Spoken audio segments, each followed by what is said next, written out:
there's a lot of stuff that we find, as I said last time, that they say didn't live there, but it sure died there. Yeah, like let's talk about that. Like what different animals did they say didn't live there that you personally and your company has found evidence of? Dire wolves being one of them. Sabertooth being another one. I found one, and my company found one before I was around. Sent them to New York City. I asked to see them, but they didn't have them available. And let's see what else we got. Badgers, elk. And they didn't think they were around back then? No.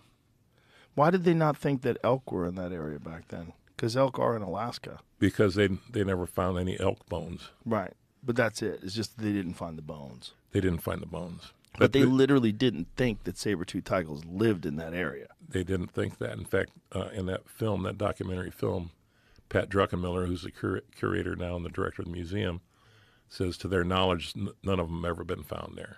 Wow. But to my knowledge, they have been, because on a shipping manifest to AM&H, that one was sent to them. Ah. The one I found was stolen by the British Museum, never returned. So I'm on kind of a little bit of a rampage these days about the museums and what they're doing with these collections. Anymore. No. And the British Museum, like, have they given any sort of an explanation of what they did with that saber-toothed tiger skull? No. Somebody's probably got that in their living room. Yeah, they do.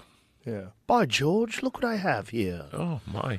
I made a sizable donation to the museum, and they gifted me with this wonderful saber-toothed tiger skull. In that case, I think the guy never even got back to the museum. I think he just took it home. Mm. You know, he was working for him, but they're a bunch of, it's like we don't sell bones from the boneyard. We don't sell bones. We've given some bones away. That's because I own them. I can give them away. They didn't own them. You know, museums don't own them. So they were supposed to research them? What were they supposed to do? There it is. Saber-toothed tiger skull. Wow. $1 million at auction. Yeah. Wow. That's 2019. I know a guy who has one of those. And he's a very wealthy guy.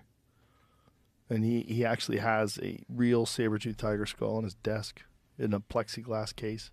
That's awesome. Yeah, just like that. I think that's how he got it. I think he got it at an auction. Yeah. Yeah. And how did it get to the auction? Good question, right? It's probably yours. You probably bought yours. Mine wasn't that good looking. That was a good looking skull. That's a good looking skull. Yeah, his is a good looking skull as well. His is fully intact. Yeah.